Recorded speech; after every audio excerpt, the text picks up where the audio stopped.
Okay, here we go. Lesson 6, Unit 3, Lesson 6, practice problems. Hello. All right, your featured athlete is Junior Seau. I got a pack, 1990 score cards, and Junior Seau's rookie card was in there. This guy, I think he's in the Hall of Fame. I don't know for sure, but he went to USC, as you can tell. He was also a outside linebacker for the San Diego Chargers. That was the team I rooted for until, of course, they traded Drew Brees to the Saints. But anyways, I used to be a big Chargers fan. Then I couldn't stand Phillip Rivers, so I stopped rooting for the Chargers. But Junior Seau, let's look about him. He's a real force on the field. We try to move him around so people don't know where he is. And you can't double up on him. He's a very aggressive, dominant player who makes lots of big plays. Larry Smith, USC head coach. His first season as a starter in '89, earned All-America honors, was voted Pac-10 Defensive Player of the Year. Only a junior, no pun intended. He was the strongest Trojan of them all. Bench presses 440 pounds and one of the speediest. He ran the 40 in 4.6, and he benches 440. Wow, that's scary. Junior who explodes on the blitz. Registered 19 sacks, 119 yards and losses, 72 tackles, deflected 12 passes, forced 2 fumbles, recovered 2. The really sad thing about Junior Seau is he's kind of the face of CTE in the NFL because he had CTE and unfortunately he committed suicide. So just be careful of those brains out there. Big hits to the head can really affect you. And in football, a lot of the former NFL players have CTE, which is a scary reality. So anyway, that's Junior Seau. He's the featured athlete. And here we go, lesson 6, practice problems. Claire, you got to stop interrupting. It's wasting other people's time. What's up? What's a CTE? CTE is a head, it's a brain diagnosis after repeated head injuries.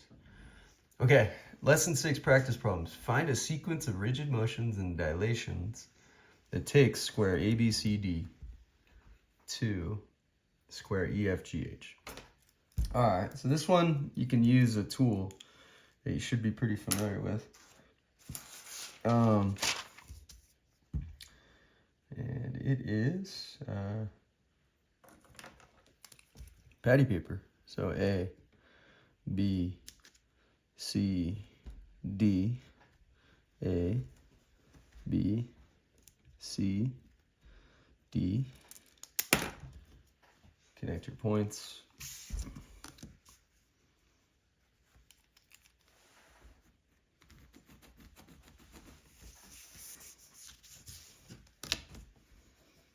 So I'm going to approach this problem. You might be faster than me just on visual skills, visual spatial skills. You might be able to do this one in your head without patty paper, which is another reason why geometry is important. It builds your visual and spatial skills so you can save time out in the real world. All right, so here we go. A, B, C, D. And then I don't want to forget this 5 because that could come to benefit me. Yes, I see where it's going to benefit me. See the 5 and the 2? The 5 and the 2? That's your hint. A, B, E, F. Okay, 5 and 2. That means these are corresponding sides, the 5 and the 2. And I also know that because order matters, A and E are going to align. So what we're going to do is we're going to translate A to E. So if we translate A to E, we're here. Now what I want to do is get B, because we got the 5 and 2. We just proved that those two are corresponding sides. So now I'm going to rotate counterclockwise until AB is on the same line as EF. 5 and 2. So there we go. A and E, let's just double check the order. A and E, B and F, B and F, okay. C and G, C and G, and D and H. So now I'm confident, right? So now we're here. What would we have to do? Well, we would have to dilate center A, or E, I should say, center E. We're going to dilate A, B, C, D by a scale factor, because we got to go smaller, and you just compare the similar sides, 2 and 5.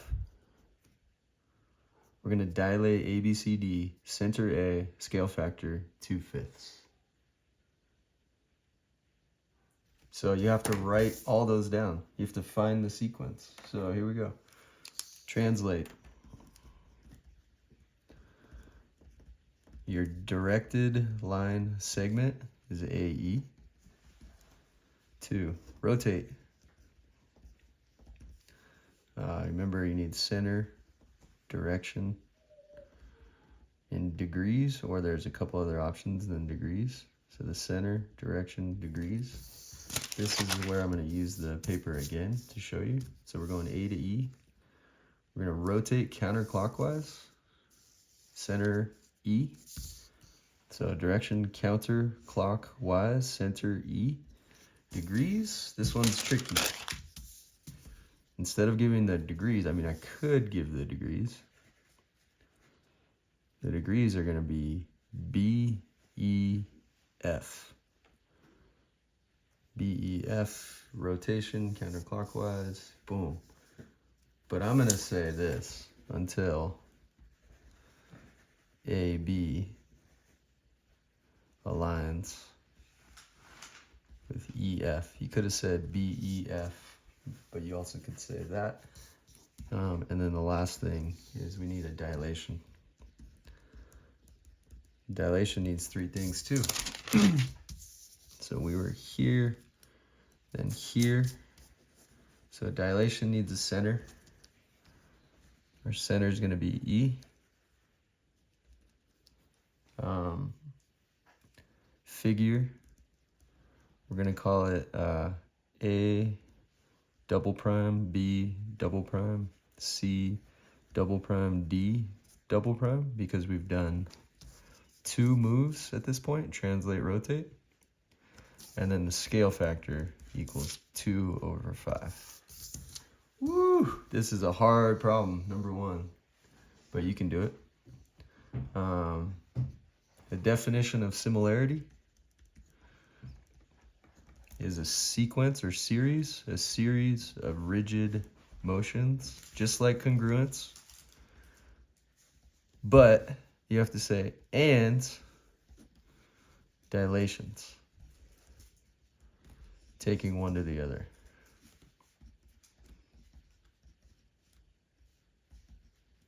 Now, if we cross this off, and dilations, that's unit 2, which is congruent. Unit 3, similarity, adds dilations. Isn't that cool? So from 2 to 3, we just add and dilations. Way cool. See how the curriculum builds upon itself? All right, 8 minutes. I'm going a little too slow. Here we go. Quadrilaterals, Q and P are similar. So Q and P are similar. So to go from P to Q, scale factor is greater than 1. Going from Q to P, scale factor is less than 1. All right. Obvious. I'm just going to use this 5 and this 4 because they're both whole numbers. So what is the scale factor of the dilation that takes P to Q? Well, it's either going to be 4/5 or 5/4.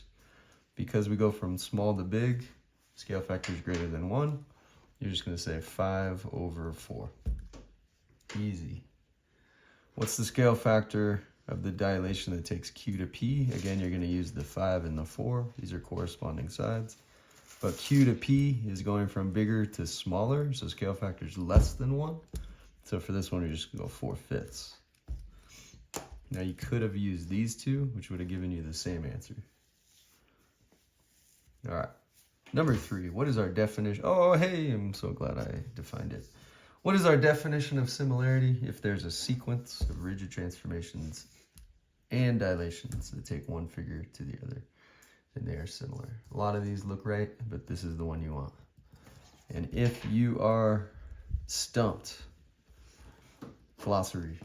Just go to the glossary. It'll tell you what the definition of similarity is. And there you go. Okay, 1, 2, 3 down. All right. Now we're at 10 minutes. 3 down. We got 4, 5, 6, 7, 8, and 9. Jeez. 9 problems? Oh no. All right, triangle DEF. It's colored in DEF. Here we go. Quick decisions. Color in DEF. Okay. It's formed by connecting the midpoints of triangle ABC. So there's a midpoint, there's a midpoint, and there's a midpoint. See, F is the midpoint of AC, D is the midpoint of AB, E is the midpoint of BC. Oh, this is a lesson that we haven't covered. Alrighty. Let's see. The lengths of the sides DEF are shown. What is the length of BC? Oh, okay. Ay. All right. I'm gonna use logic here. DE is 2, AF is 2, midpoint, so that's 2. Let's see. DF is 4, EC 4. Dilations of lines 2. That's a parallelogram. So BE is 4. I'm gonna say BC is 8. Yeah, boom, 8. Whew. I gotta study up on lesson 5 because we did not teach that, but I was able to use logic to get there. Okay, and luckily it was multiple choice. All right, if AB is 12, okay, AB is 12 right here. What is the length of A prime, B prime? Ooh, tough one. Tough one. Okay. So here's what we're going to do. We're going to look at CB. What's the length of CB? 6 plus 3. So this whole thing is 9. So CB equals 9. C prime, B prime equals 6. So remember, from previous videos and lessons, you can write the C prime, B prime over CB to get the scale factor. So 6 over 9, which also equals 2/3. So our scale factor is 2/3. Now you start with this and you use your formula. So you're going to say A times scale factor equals A prime. That's our formula that we're getting good with. This is our start times scale factor equals ending. Starting length times scale factor equals ending length, or pre-image times scale factor equals image. Right? Or original times scale factor equals the copy. But anyway, pre-image 12 does not have primes. Scale factor 2/3. That's going to equal A prime, B prime. So 12 times 2 is 24. 1 times 3 is 3 equals A prime, B prime. 24 divided by 3 is 8. This one's 8. Final answer. That was also lesson 5, which we didn't cover, but hey, you can still get there with the knowledge that you have. So, all right, that was 5. Up to 14 minutes. Oh, Claire, can you toss this for me? Thank you. 6. My little teaching assistant. All right, right angle ABC is taken by dilation with center P and scale factor 1/2 to angle A prime, B prime, C prime. What is the measure of angle A prime, B prime, C prime? This one is so easy. Here's the concept. In dilations, corresponding angles are congruent. So in dilations, corresponding angles are congruent. It's a comma. So ABC will equal A prime, B prime, C prime. They told you it was right angle. Right angle is 90 degrees. So what is the measure of angle A prime, B prime, C prime, that equals 90 degrees. Final answer.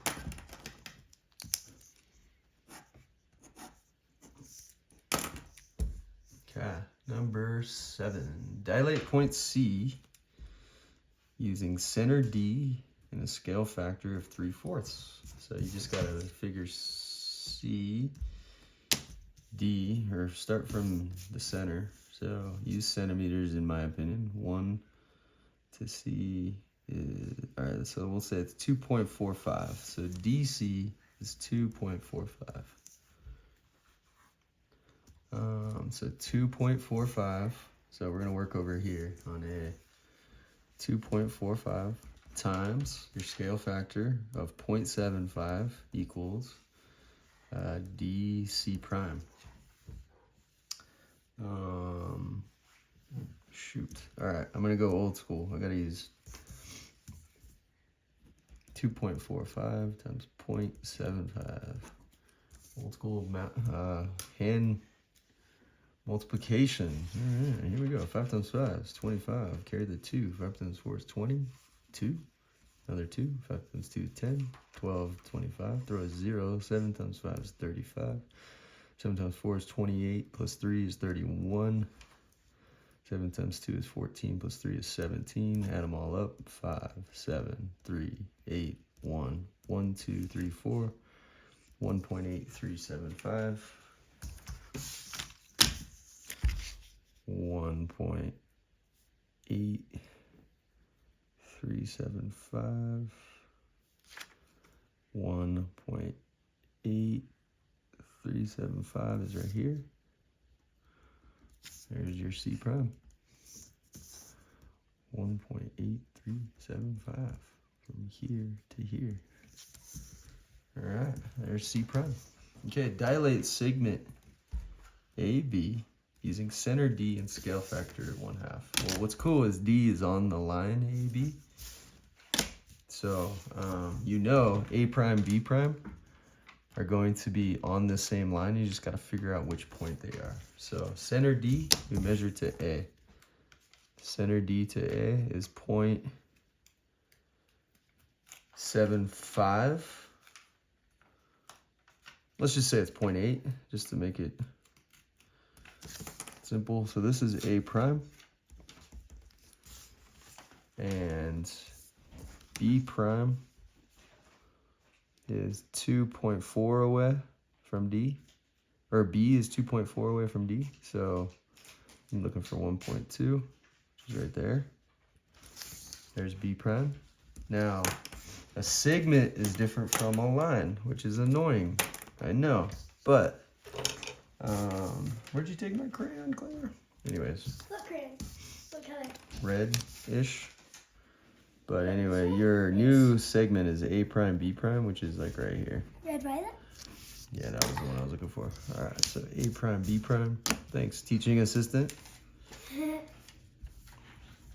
That's the one we need right there. A prime, B prime. Draw your points real big. Okay. That's a tough one. You got to measure from your center to each point. And then go half. Find the midpoints. Okay, there's 7. 8. Polygon is perimeter 12, dilated with the scale factor of K. Resulting image perimeter of 8. What's the scale factor? Easy. A times scale factor equals A prime. You gotta identify. Perimeter 12 times scale factor K equals new perimeter of 8. So they said K was our scale factor. You're gonna start seeing K. 12K equals 8. Divide by 12, divide by 12. These are out of here. K equals 8 over 12, which equals, take the 4s out, 2 over 3, B. Easy. Just gotta use this formula that I taught you from the start. All right, if you have 2 knowns and 1 unknown, you can solve for the unknown. All right, number 9, select all the statements that must be true. I'm just gonna probably give you this answer because we did not cover Unit 2, Lesson 17. Parallelograms have 4 congruent sides. Not necessarily, because I'll use this Apple TV remote for these parallel sides. Probably just turn this TV on right now. And then I'll use the protractor for these to show you a point. This is a parallelogram because opposite sides are parallel. But I only have 2 pairs of congruent sides, not all 4, so that one's out. Both sets of opposite sides of a parallelogram are parallel and congruent. That's true. Wait. We're tricky. They should have said both pairs. Anyway, I'm gonna go with yeah, B is true. A trapezoid is a parallelogram? Obviously not. Here's like a trapezoid. Trapezoid right here.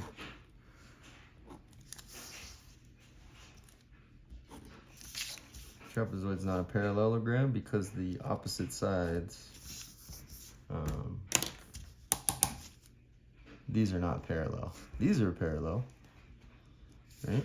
But these are not. So that's out. Diagonals of a parallelogram bisect each other? Well, let's see. This is a parallelogram that I drew. Yeah, I think this one's true. You can use triangle congruence theorems to prove this.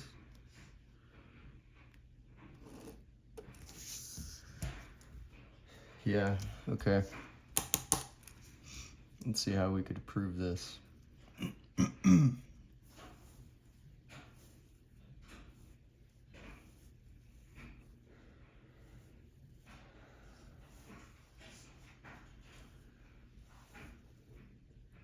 Just thinking here. Oh yeah, duh. All right.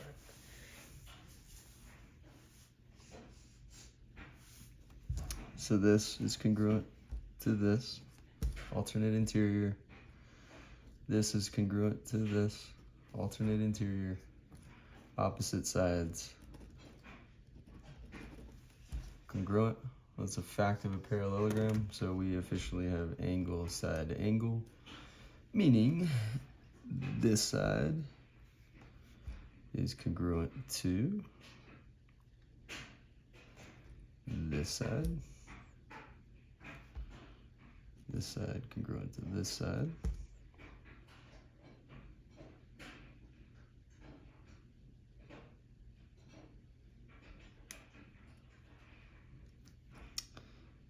We also got vertical angles congruent.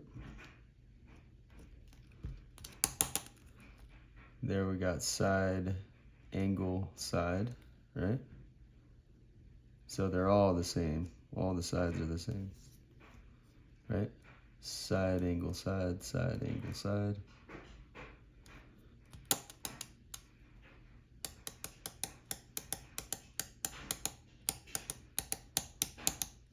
Yeah, that's true. Diagonals of a parallelogram are congruent. Okay, 2, 2, 2, 2. Yep. BDE. Figure that one out. Luckily, may have made a mistake. Oh well, who cares? All right. That was lesson 6.